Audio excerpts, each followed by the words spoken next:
नमस्कार दोस्तों, मैं गोविंद मारवाल और आज के सेशन में हम चर्चा करेंगे दर्पण समीकरण को लेकर। तो सबसे पहले हम इसका रे डायग्राम बनाते हैं। तो देखिए, ये हमारे पास एक अवतल दर्पण है। ये मैंने इसका मुख्य अक्ष बनाया। ये ध्रुव है, ध्रुव को हम O से प्रदर्शित करेंगे। ये इसका फोकस बिंदु है F और ये इसका वक्रता केंद्र कह देता हूँ। ये इसका वक्रता केंद्र है C। मैं यहाँ ऑब्जेक्ट रखता हूँ कोई जिसका नाम है A और ये बिंदु हमारे पास B। ये ऑब्जेक्ट रखा हुआ है AB। तो दर्पण से प्रतिबिंब बनाने के नियम हमने पढ़े कि यदि कोई प्रकाश की किरण मुख्य अक्ष के समांतर आती है तो दर्पण से परावर्तन के पश्चात वो फोकस बिंदु से गुजरती है। ये हमारे पास फोकस बिंदु है, ठीक है। दूसरा, यदि कोई प्रकाश की किरण वक्रता केंद्र से दर्पण पर आपतित होती है तो जिस पथ पर आती है वापस उसी पथ पर लौट जाती है। वक्रता केंद्र से यदि कोई प्रकाश की किरण दर्पण पर आपतित होती है तो जिस पथ पर आपतित होती है पुनः उसी पथ पर लौट जाती है। तो परावर्तन के पश्चात दोनों किरणें यहाँ काट रही है, तो यहाँ हमारे पास इमेज फॉर्मेशन होगा इस तरीके से। ऑब्जेक्ट हमारे पास ए बी था, तो इसका जो इमेज है इसको हम नाम देंगे ए डैश और बी डैश। ये ए बिंदु है, इस बिंदु को हम नाम दे देते हैं पी। एक और यहाँ बीम डालेंगे कि यदि कोई प्रकाश की किरण सीधा दर्पण के ध्रुव पर आपतित होती है तो जितना कोण आपतित किरण मुख्य अक्ष के साथ जितना कोण बनाती है, परावर्तित किरण भी मुख्य अक्ष के साथ उतना ही कोण बनाते हुए परावर्तित होती है। ये कोण है आई और इस कोण को हम डिनोट करेंगे आर से। अब देखिए, सबसे पहले इधर से हम एक त्रिभुज लेंगे BAO। त्रिभुज का नाम लिखने का सही तरीका यह है कि जिस बिंदु पर समकोण बनता है उसको हमेशा बीच में लिखा जाता है। तो इधर से त्रिभुज लेंगे BAO और इधर से हम त्रिभुज लेंगे B dash A dash O। तो पहला हम लेंगे BAO त्रिभुज BAO तथा दूसरा त्रिभुज हमारे पास B dash A dash O। B dash A dash O। सबसे पहले हम इन दोनों त्रिभुजों को समानताएं देखेंगे कि दोनों त्रिभुजों के अंदर क्या क्या समानताएं हैं। तो एक तो आपको कोण I और कोण R दोनों बराबर नजर आ रहा होगा दर्पण से प्रतिबिंब बनाने के नियम के अकॉर्डिंग। तो सबसे पहले इस कोण का हम नाम लिखेंगे कि कोण BAO। कोण BAO BAO ये समकोण हो गया BAO बराबर लिख दूंगा मैं कोण B dash A dash O। B dash A dash O और बराबर होने का कारण है कि दोनों के दोनों ही कैसे हैं, समकोण। दोनों के दोनों हमारे पास है 90 डिग्री के। इसको बोल दिया मैंने समीकरण नंबर 1। दूसरा, ये वाला कोण और ये वाला कोण भी दोनों के अंदर बराबर है, तो इसको नाम लिखेंगे BOA। इसको लिखूंगा मैं BOA बराबर इस वाले कोण को लिखूंगा मैं B dash O A dash. ये हमारे पास B dash O A dash और ये बराबर है किससे, ये हमारे पास परावर्तन के नियम से। दर्पण से जो प्रतिबिंब बनाने का नियम होता है उसके अकॉर्डिंग दोनों कोण बराबर है परावर्तन के नियम से। इसको बोल दिया समीकरण नंबर 2। अब देखिए, किसी भी दो त्रिभुजों के दो कोण बराबर है तो डेफिनेट है कि तीसरा कोण ऑटोमेटिक बराबर होगा, और अगर तीनों कोण बराबर है तो ये दोनों त्रिभुज एक दूसरे के क्या होंगे, समरूप। तो मैं लिख सकता हूं कि एंगल एंगल एंगल AAA समरूपता से दोनों त्रिभुज समरूप है तो दोनों को हम समरूप दिखाएंगे। त्रिभुज BAO समरूप होगा त्रिभुज B dash A dash O के। त्रिभुज BAO समरूप होगा त्रिभुज B dash A dash O के। एक प्रमेय चलती है कि जो समरूप त्रिभुज होते हैं उनके संगत भुजाएं समानुपाती होती है। तो मैं लिख दूंगा यहाँ कि समरूप त्रिभुजों की संगत भुजाएं समानुपाती होती है। समानुपाती होती है। तो देखिए, इस त्रिभुज की कौन सी भुजा, ए बी, और इस त्रिभुज की कौन सी भुजा, ए डैश बी डैश। तो मैं लिख दूंगा ए बी बटा ए डैश बी डैश बराबर इस त्रिभुज की कौन सी भुजा, ओ ए, और इस त्रिभुज की कौन सी भुजा, ए डैश ओ। तो ये बन गया हमारे पास ए ओ बटा इसकी कौन सी भुजा, ए डैश ओ। अब इस समीकरण को यदि हम ध्यान से देखें तो ये जो ए बी है ये किरण समांतर आ रही है, तो एक तरीके से जितना ए बी होगा उतना का उतना ही हमारे पास पीओ बनेगा। तो मैं लिख दूंगा चूंकि ए बी जो है ज्यामिति से एक बात पता चल रही है हमें कि जितना ए बी होगा उतना का उतना ही हमारे पास क्या होगा, ए बी बराबर होगा पीओ के। तो इस समीकरण को थोड़ा मॉडिफाई कर लेते हैं, ए बी के स्थान पर लिखते हैं हम पीओ। तो ये हमारे पास क्या बनेगा, पीओ बटा ए डैश बी डैश बराबर ये हमारे पास बना ए ओ बटा ए डैश ओ। इसको हम नाम देते हैं समीकरण नंबर 3। अब देखिए इसी तरीके से इधर से ये वाला त्रिभुज देखिए, पी ओ एफ, त्रिभुज P O F, P O F तथा इधर से B dash A dash F तथा त्रिभुज B dash A dash F में। अब देखिए इन दोनों त्रिभुजों में इसमें ये वाला कोण 90 डिग्री है, इसमें ये वाला कोण 90 डिग्री है। ये जो दर्पण होता है, अगर दर्पणों को हम प्रैक्टिकली देखते हैं तो दर्पण में इतना ज्यादा वक्र नहीं होता है, मतलब वक्र जो होता है वो बहुत ही कम होता है। यहाँ ये जो कोण बनता है ये लगभग 90 डिग्री का कोण बनता है। तो ये मैं कह दूंगा कि कोण POF बराबर होगा B dash A dash F के, ये बराबर होगा B dash A dash F के। और बराबर होने का कारण क्या है कि दोनों के दोनों ही 90 डिग्री के हैं। POF बराबर होगा B dash A dash F, दोनों के दोनों ही 90 डिग्री। इसको बोल दिया मैंने समीकरण नंबर 4। इसी तरीके से देखिए ये वाला कोण और ये वाला कोण बराबर होगा, ऐसे कोणों को हम बोलते हैं सम्मुख कोण या शीर्षाभिमुख कोण। तो इसका नाम क्या लिखेंगे, PFO। हम लिखेंगे कोण PFO बराबर होगा B dash F A dash, B dash F A dash. और इनका बराबर होने का कारण है कि ये दोनों के दोनों कैसे कोण हमारे पास, तो हम लिखेंगे दोनों के दोनों हमारे पास ये सम्मुख कोण है। दोनों के दोनों ही कैसे कोण है, ये दोनों के दोनों ही हमारे पास सम्मुख कोण है। अब देखिए इस त्रिभुज का और इस त्रिभुज के दो कोण बराबर है, तो इसका तीसरा कोण ऑटोमेटिकली बराबर होगा। तो हम लिख देंगे कि ये दोनों त्रिभुज भी कैसे हैं, समरूप है। तो मैं लिख दूंगा कि त्रिभुज POF समरूप है त्रिभुज B dash A dash F के, त्रिभुज B dash A dash F के। यहाँ भी सेम ये वाली प्रमेय हम काम में लेंगे कि समरूप त्रिभुजों की संगत भुजाएं समानुपाती होती है। तो इधर से देखिए इसकी कौन सी भुजा PO बटा इसकी कौन सी भुजा 90 डिग्री वाली, इसकी 90 डिग्री वाली भुजा बटा इसकी 90 डिग्री वाली भुजा। तो ए डैश बी डैश बराबर इधर से इसकी कौन सी भुजा OF बटा इसकी कौन सी भुजा ए डैश एफ। ये बन गया OF बटा हमारे पास बन गया ए डैश एफ। इसको मैं नाम देता हूं समीकरण नंबर 6। अब देखिए, अब आप समीकरण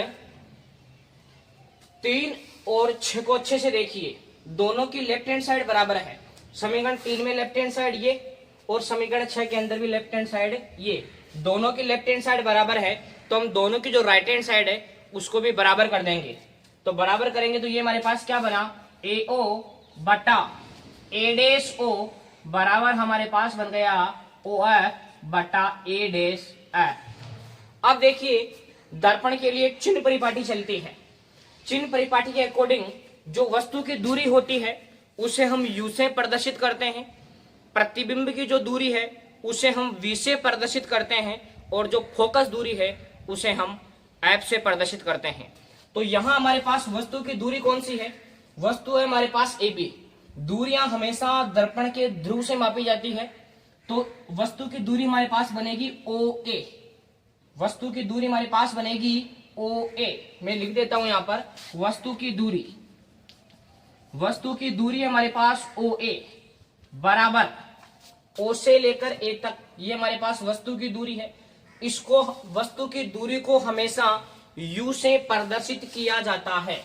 ये जो वस्तु की दूरी है O से लेकर A तक की दूरी, इसको हम किससे प्रदर्शित करेंगे? U से। और याद रखेंगे कोई सा ही दर्पण हो, कोई सा ही लेंस हो, वस्तु की दूरी हमेशा ऋणात्मक ली जाती है। तो OA बराबर लिखूंगा मैं माइनस का U। अब हम बात करें प्रतिबिंब की दूरी की, तो प्रतिबिंब की जो दूरी होती है उसको हम V से प्रदर्शित करते हैं। और चित्र में देखिए प्रतिबिंब की दूरी कौन सी है? OA'। तो जो प्रतिबिंब की दूरी है इसको हम प्रदर्शित करेंगे V से। प्रतिबिंब की दूरी को किससे प्रदर्शित करेंगे? V से। अब V का चिन्ह किस तरीके से लेना है, तो इसके लिए हमें ध्यान देना है, हमें खुद को दर्पण माने कि मैं खुद ही दर्पण हूं। फिर देखना है कि मेरे राइट हैंड की ओर प्रतिबिंब जा रहा है या लेफ्ट हैंड की ओर प्रतिबिंब जा रहा है। तो आपको नजर आ रहा होगा कि ये मैं खुद को अगर दर्पण मानता हूं तो प्रतिबिंब जो है वो मेरे बायां हाथ की ओर जा रहा है। तो ऐसे समझ लो कि प्रतिबिंब अगर दायां हाथ की ओर जा रहा है तो दायां हाथ दमदार और बायां हाथ बेकार। दायां हाथ की ओर जाएं तो आपको प्लस का चिन्ह काम में लेना है V के लिए, और अगर बायां हाथ की ओर जाएं तो V का चिन्ह आपको माइनस में लेना है। तो यहाँ दर्पण से प्रतिबिंब हमारा बायां हाथ की ओर जा रहा है, इधर सामने नहीं जा रहा है, दर्पण से इधर जा रहा है, तो हम यहाँ माइनस का V काम में लेंगे। तो प्रतिबिंब की दूरी हो गई OA', प्रतिबिंब की दूरी है OA' बराबर लिख दूंगा मैं माइनस का V। अब बात आती है फोकस दूरी की। फोकस दूरी डायग्राम में किस नाम से बता रखा है मैंने फोकस दूरी को? तो देखिए डायग्राम में फोकस दूरी का नाम है OF। डायग्राम में फोकस दूरी का नाम क्या है? OF। ये हमारे पास फोकस दूरी है OF बराबर। अब देखिए ये हमारे पास कौन सा दर्पण है? अवतल दर्पण है। तो पिछले वीडियोस के अंदर हमने पढ़ा है कि अवतल है तो बच्चा है कि बूढ़ा दर्पण है ये, तो हम बोलेंगे कि बूढ़ा दर्पण है। और जो बुजुर्ग लोग होते हैं उनके पास ऊर्जा कम होती है, इसलिए हम इसकी फोकस दूरी को लेंगे माइनस में। अवतल दर्पण की फोकस दूरी माइनस में ली जाती है, जबकि उत्तल दर्पण की फोकस दूरी हम प्लस में लेते हैं। तो अवतल दर्पण है ये, इसलिए इसकी फोकस दूरी लेंगे हम माइनस में। मैं लिख दूंगा माइनस का F। अब इस समीकरण को बड़े ध्यान से देखिए, समीकरण 7 को OA के स्थान पर माइनस का U लिखूंगा, OA' के स्थान पर माइनस का V लिखूंगा, OF के स्थान पर माइनस का F लिखूंगा। लेकिन A' F के स्थान पर मैं अभी ना U लिख सकता, ना V लिख सकता, ना F लिख सकता। तो इसको हम तोड़ने की कोशिश करेंगे। इसको हम इस प्रकार से दो भागों के अंदर बांटेंगे कि इसको U, V और F के पदों में हम कुछ ना कुछ लिख सकें। तो देखिए A' F हमारे पास ये वाली दूरी है, ये छोटी सी दूरी है A' F। अगर मैं इस पूरी दूरी में से अगर OF घटा दूं तो क्या हमारे पास A' F बच जाएगा? तो देखिए A' F को दो भागों में तोड़ के कैसे लिख रहा हूं मैं? A' F बराबर, इसको पूरी दूरी है A' O, इसमें से मैं क्या कर दूंगा? A' O में से मैं OF घटा दूंगा, तो ये वाली दूरी हमारे पास बच जाएगी A' O माइनस का OF।